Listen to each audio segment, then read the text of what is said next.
అక్షరాలు కోటి పుస్తకాలు చెప్పలేని ప్రేమ అమ్మే కదా. అంతం లేని సొంతం పంతం లేని బంధం స్వార్థం లేని రూపం అమ్మే కదా.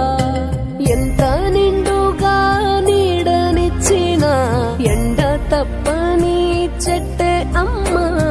కంటి నిండుగా నీరే పొంగిన రెప్పముయని చూపే అమ్మ.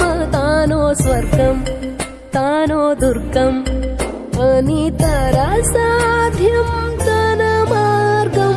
వేల అక్షరాలు కోటి పుస్తకాలు చెప్పలేని ప్రేమ అమ్మే కదా.